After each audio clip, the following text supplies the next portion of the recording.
Hello everyone, আসসালামু আলাইকুম। Welcome back to Swarnas gallery. আশা করছি সবাই ভালো আছেন। সবাইকে জানাচ্ছি স্প্রিং এর অনেক অনেক শুভেচ্ছা। আর সেই সাথে সবার সাথে আজকে শেয়ার করব আরও একটি নতুন ভিডিও। আশা করছি সবাই আমার সাথেই থাকবেন। স্প্রিং মানে গাছগাছালি লাগানোর মহা উৎসব। আর এই সিজনে অনেকে সবজি চাষ করে, অনেকে ফলের বাগান করে, আর অনেকে আমার মতো যারা ফুল বাগান খুব পছন্দ করে তারা ফুলের বাগান করে। কিছুদিন আগে আমরা একটা নার্সারিতে গিয়েছিলাম কিছু সবজির চারা কিনতে। সেটার ভিডিও আমার চ্যানেলে দেওয়া আছে, আপনারা যারা মিস করেছেন তারা চাইলে দেখে নিতে পারেন। যেহেতু আমাদের ব্যাকয়ার্ডে মাটি নেই, সেজন্য আমরা আজকে এসেছি মাটি কিনতে। ওই দিন নার্সারি থেকে চারা কেনা হয়েছে কিন্তু কোনো মাটি কিনতে পারিনি আমরা। তা আজকে আমরা এসেছি এখান থেকে কিছু মাটি কিনে নিয়ে যাব। আমরা যখন গ্রামে ছিলাম তখন আমার আম্মুর সবজি চাষ করার অনেক শখ ছিল। আম্মু বিভিন্ন ধরনের সবজি চাষ করত, কিন্তু আমেরিকাতে আসার পর থেকে সেই সুযোগটা আর হয়ে ওঠেনি। আর যেহেতু আম্মু সবসময় আগে সবজি চাষ করে আসছে, তাই এখনও এদেশে আসার পর থেকে আম্মুর সেই শখটা রয়ে গেছে। তখন আমরা সবসময় আম্মুকে সান্ত্বনা দিতাম যে সমস্যা নেই, আমরা যখন বাড়ি কিনবো তখন আপনি মন ভরে সবজি চাষ করতে পারবেন। একথা বলে বলে আমরা আম্মুকে আজ 10 বছর পর্যন্ত সান্ত্বনা দিয়ে আসছিলাম। কিন্তু এখন যখন বাড়ি কেনা হয়ে গেছে, দুর্ভাগ্য হলো যে আমাদের বাড়ির আশেপাশে বা আমাদের ব্যাকইয়ার্ডে কোনো মাটিই নাই। আগে যে বাড়িওয়ালা ছিল উনি সবকিছু পাকা করে রেখে দিয়েছে। হয়তো ওনার কাছে মাটি ভালো লাগতো না, সেজন্য উনি পাকা করে রেখে দিয়েছে। কারণ মাটি থাকলে তো সবসময় ঘাস কাটতে হয়, অনেক পরিচর্যা, অনেক ক্লিন রাখতে হয়। হয়তো ওনার সেই সময়টা ছিল না। যাই হোক, আমরা আম্মুকে তখন বললাম যে আচ্ছা ঠিক আছে, তোমার যত মাটি লাগে আমরা সব কিনে দেবো, কোনো টেনশন করো না। এখানে তো মাটি কিনতে পাওয়া যায়, তাহলে কোনো প্রবলেম নাই। আর আমরা গত বছর অনেক মাটি কিনেছিলাম, কিন্তু মনে হচ্ছে এবছর আরও কিনতে হবে। এভাবে মনে হচ্ছে প্রতি বছরে কিনতে হবে, যেহেতু আমাদের নিচে কোনো মাটি নেই। আমরা বাহিরের সাইডে একটু ঘোরাঘুরি করে দেখে ভেতরের দিকে যাচ্ছিলাম, যেহেতু বাহিরে কোনো মাটি নেই। হঠাৎ করে আমার ছোট ভাই বলল, তুই যে 2 দিন আগে আমার চুল কেটেছিলি সেটা ভিউয়ার্সদেরকে দেখাবি না কেমন হয়েছে? ওরা কমেন্ট করে অবশ্যই জানাবে যে তোর চুল কাটা সুন্দর হয়েছে কিনা। আমি ভাবলাম আচ্ছা ঠিক আছে দেখাই, কারণ আমি যেহেতু চুল কাটা সবাইকে দেখাইনি তাহলে ওরা কিভাবে বিশ্বাস করবে যে আমি আসলেই কেটেছি কিনা। ও বলেছে তারপরেও তুই দেখা, ওরা দেখলে বুঝতে পারবে। তো আপনারা অবশ্যই কমেন্ট করে জানাবেন যে আমার ভাইয়ের চুল কাটাটা কেমন হয়েছে, আমি কেমন করে কেটেছি চুলটা, সুন্দর হয়েছে কিনা, সেটা অবশ্যই আমাকে কমেন্ট করে জানাবেন। আমরা ওই দিন যে নার্সারিতে গিয়েছিলাম ওখানে আমি ভ্যারাইটি গাছ দেখতে পেয়েছি। যেমন ধরুন বিভিন্ন ধরনের শাক সবজি, ফল ফুল, আরও অনেক ধরনের গাছ। কিন্তু আজকে যে গার্ডেন সেন্টারে এসেছি এখানে আমি শুধু ফুলই দেখতে পাচ্ছি। এখানে অনেক ধরনের ফুলের গাছ আছে, কিন্তু আমি কোনো আজকে ভেজিটেবল বা কোনো ধরনের ফল গাছ দেখতে পাইনি। আমরা যখন গত বছর এসেছিলাম তখন অবশ্যই এখানে বিভিন্ন ধরনের সবজি গাছ ছিল, যেমন টমেটো, মরিচ, ক্যাপসিকাম, আরও অনেক কিছু। কিন্তু এবছর এগুলোর কিছুই দেখলাম না। যাই হোক, আমরা যেহেতু আজকে সবজি চারা কিনতে আসি নাই, তাই আর ওইদিকে বেশি টাইম স্পেন্ড করিনি। আমরা সোজাসুজি চলে এসেছি মাটির লাইনে। এখানে দেখতে পাচ্ছেন অনেক ধরনের মাটি আছে। যে যে ধরনের মাটি কিনতে চায় সব ধরনের মাটি কিন্তু এখানে পাওয়া যাবে। যেমন ফুলের জন্য আলাদা মাটি, সবজির জন্য আলাদা মাটি, ফলের জন্য আলাদা মাটি, আবার ফুল গাছের জন্যও রয়েছে আলাদা মাটি। আবার এসব মাটির মধ্যেও রয়েছে বিভিন্ন ধরনের, যেমন অর্গানিক মাটি, রেগুলার মাটি, আবার এইসব মাটির বিভিন্ন ধরনের প্রাইসও রয়েছে। মোট কথা, আপনি যদি প্রথমে এখানে মাটি কিনতে আসেন আপনাকে মোটামুটি কনফিউজড হয়ে যেতে হবে যে কোনটা রেখে কোনটা কিনতে হবে। যাই হোক, আমরা খুঁজে খুঁজে আমাদের যেটা লাগবে আমরা সেটা নিয়ে নিয়েছি। এখন শুধু একটু ঘুরে ঘুরে দেখছি আর কি কি আছে।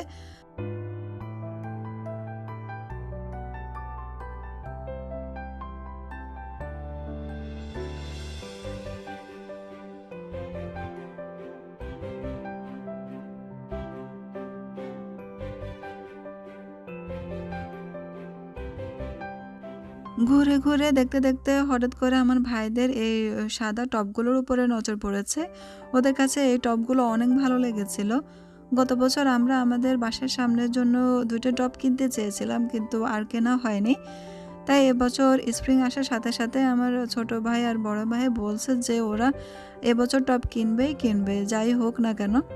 ফাইনালি 2টা টব কিনেই নিল, কিন্তু ফুলের টব কিনলেই তো হবে না, টবের জন্য তো গাছও কিনতে হবে। আর সেটা নিয়ে হচ্ছে আরেকটা মহা বিপদ, কারণ কেউই ডিসাইড করতে পারছিল না যে কোন ফুল গাছটা কিনবে। আমরা চেয়েছিলাম যে গাছটা 12 মাস থাকে সেই গাছটাই কিনতে, শুধু সিজনে একবার ফুল দিলেই হবে। কিন্তু সেখানে হচ্ছে মহা মুশকিল, কেউই ডিসাইড করতে পারছিল না যে কোন গাছটা কিনবে। এখানে অনেক ধরনের গাছ ছিল, সেজন্য বেশি কনফিউজড হয়ে গিয়েছিলাম। অনেকক্ষণ ঘোরাঘুরির পরে যাই হোক ফাইনালি আমরা 2টা গাছ কিনে নিলাম। এই সপ্তাহে যখনই আসি আমি একবার হলেও এই সেকশনে আসি, কারণ এখানে রয়েছে সুন্দর সুন্দর আউটডোর ফার্নিচার। আমার কাছে এই ফার্নিচারগুলো অনেক ভালো লাগে। এখানে রয়েছে বিভিন্ন ধরনের গাজিবো, আমব্রেলা, দেন আরও অনেক ধরনের ফার্নিচার। আসলে স্প্রিং যখন আসে বা সামার যখন আসে তখন ওরা সুন্দর সুন্দর ফার্নিচারের কালেকশন উঠায়, আর এগুলো দেখতে অনেক সুন্দর লাগে। আরও ওরা অনেক সুন্দর করে সাজিয়ে রাখে, তো দেখতে অনেক ভালো লাগে। এই সপ্তাহে একটা বাড়ির জন্য প্রয়োজনীয় অনেক কিছুই পাওয়া যায়। আমি আজকে আর ওই সেকশনটা আপনাদেরকে দেখালাম না, অন্য আরেকদিন আপনাদের সাথে শেয়ার করব। আজকে শুধু আমি এখানে ঘুরে ঘুরে দেখছিলাম যে ওদের এই বছরের নিউ কি কালেকশন এসেছে। এখানে আরও রয়েছে বিভিন্ন ধরনের বারবিকিউ গ্রিল। আসলে এবছর সবাই গেট টুগেদার করতে পারবে কি না জানি না, আল্লাহই জানে। তবে আমরা গত বছর একটা কিনে নিয়েছিলাম, তাই আর এবছর আমাদের বারবিকিউ গ্রিল কেনার কোনো টেনশন নেই। অন্যান্য বছরের এই সময়টাতে কিন্তু এই ধরনের সবগুলোতে প্রচুর মানুষের ভিড় হতো, আর এদের কাছেও কিন্তু এ ধরনের জিনিসগুলোর প্রচুর কালেকশন থাকতো। কিন্তু এবছর পরিস্থিতি খারাপ বলে এদের কাছে কালেকশন কিছু কম আছে। তারপরেও অনেকগুলো আমি দেখেছি, হয়তো পরিস্থিতি যদি আবার ঠিক হয়ে যায় এরাও আবার নতুন নতুন সুন্দর সুন্দর কালেকশন রাখবে। দেখতে দেখতে আমার এখানে 2টি অ্যালোভেরা গাছের উপরে নজর পড়লো। এই যে দেখুন এখানে গাছগুলোর কতগুলো শাখা বের হয়েছে। আমি গত বছর একটা কিনেছিলাম, ওই গাছের 3টা শাখা ছিল, আর এবছর পর্যন্ত কিন্তু এখনও 3টা শাখাই আছে, কোনো বাড়েনি। তাই আমি অবাক হয়ে দেখছিলাম। আর এই যে দেখতে পাচ্ছেন এখানে একটি পানির ফোয়ারা, এগুলো কিন্তু বাড়ির সামনে লাগালে বাড়ির সৌন্দর্য অনেক বেড়ে যায়। আমার এগুলো কেনার একটা শখ আছে, দেখা যাক হয়তো এগুলো একটা কিনেও ফেলতে পারি। যাই হোক আমাদের শপিং শেষ হয়ে গিয়েছে। এই যে দেখুন এত লকডাউনের পরেও কিন্তু মানুষের কিন্তু ভিড় আছে। মাঝে মাঝে বাহিরে বের হলে বোঝাই যায় না যে দেশে একটা মহামারী চলছে। দেশের এরকম পরিস্থিতিতে মানুষে এখনও কিন্তু ভয় পাচ্ছে না। অনেক মানুষ আছে এখনও কিন্তু কেয়ার করে না। সবাই যার যার মতো করে বের হয়ে ঘুরে বেড়াচ্ছে। এই ধরনের মানুষগুলোর জন্যই কিন্তু দেশের এখন এই অবস্থা। যদি সবাই একটু কেয়ারফুলি থাকতো তাহলে হয়তো দেশের এত করুণ অবস্থা হতো না, আর এতগুলো মানুষ আক্রান্তও হতো না। যাই হোক এটা সবার নিজ নিজ ব্যাপার। আমাদের শপিংটা শেষ হয়ে গিয়েছে, আমরা ফাইনালি চেক আউট করতে এসে গেছি। এখানে এসে কিন্তু আমরা আমাদের দেশীয় একটা গাছ পেয়েছি, আর সেটা হচ্ছে কচু গাছ। এটার নাম হচ্ছে এলিফ্যান্ট এয়ার। এটার বাংলা নাম আমার জানা নেই, সরি আমি বলতে পারছি না এটা বাংলা নামটা। সব থেকে মজার বিষয় হচ্ছে আমরা আজকে শুধু মাটি কিনতে এসেছিলাম, কিন্তু মাটি কিনতে এসে আমরা এখন ফুল গাছ আর ফুলের টব নিয়ে বাড়িতে ফিরছি। আসলে ফুল গাছ বা ফুলের টব কেনার আজকে কোনো প্ল্যানই ছিল না, হঠাৎ করে সবার মাইন্ড চেঞ্জ হয়ে গিয়েছে। আর স্পেশালি ফুলের টবগুলো দেখে সবার খুব ভালো লেগেছিল। আর ওখানে যাওয়ার পর এত সুন্দর সুন্দর ফুল গাছ দেখে আর আসলে লোভ সামলাতে পারলাম না, তাই ফাইনালি কিনেই ফেললাম ফুল গাছগুলো। যেহেতু গত বছর আমাদের সবার ফুল গাছ আর ফুলের টবগুলো কেনার ইচ্ছে ছিল বাড়ির সামনের জন্য, তাই আর এবছর দেরি না করে সিজন আসার শুরুতে আমরা কিনে ফেললাম। এখন বাড়িতে আসার পরে আমার 2 ভাই লেগে পড়েছে ফুল গাছগুলো লাগানোর জন্য। ওরা আর একটু ওয়েট করতে চায়নি। আমি কিন্তু কিছুই করিনি, ওরা 2 ভাই মিলে সবকিছু করেছে, আমি শুধু ভিডিও করছিলাম।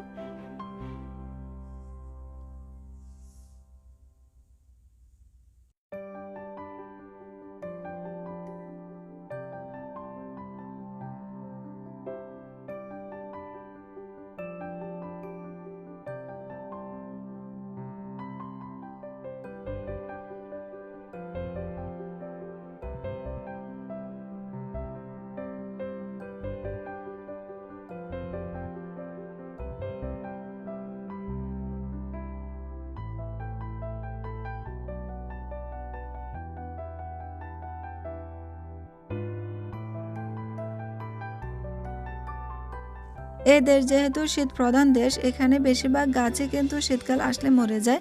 আবার কিছু কিছু গাছ আছে যেগুলো শীতকাল আসলে পাতা ঝরে গেলেও জীবিত থাকে। তাই আমরা চেয়েছিলাম এমন কিছু ফুল গাছ কিনতে যেগুলো শীতকাল আসলে জীবিত থাকবে, পাতা ঝরে গেলেও সমস্যা নাই, কারণ এগুলো স্প্রিং বা সামার আসলে আবার জীবিত হয়ে যাবে, আর সিজনে একবার ফুল দিলেও চলবে। সেজন্যই আসলে এই গাছগুলো কেনা।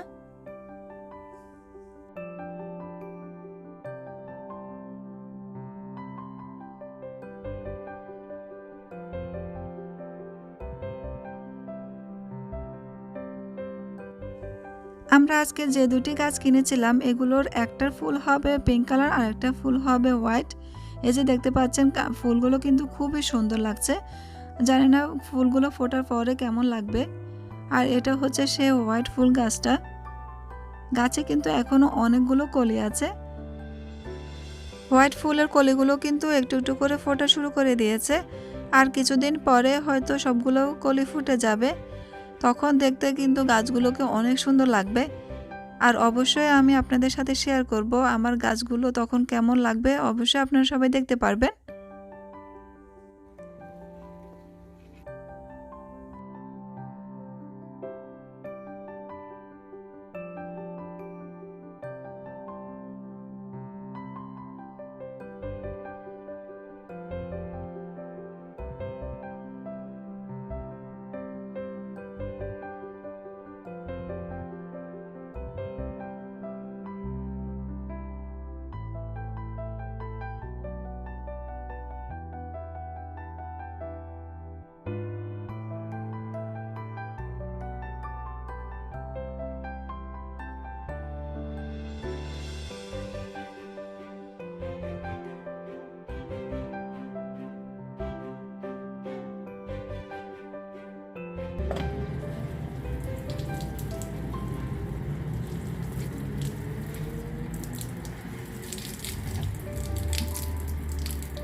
আজকের ভিডিও আমি এখানেই শেষ করছি। আশা করছি সবার ভালো লাগবে, আর ভালো লাগলে সবাই আমাকে অবশ্যই কমেন্ট করে জানাবেন। সেই পর্যন্ত সবাই ভালো থাকবেন, সুস্থ থাকবেন। আল্লাহ হাফেজ।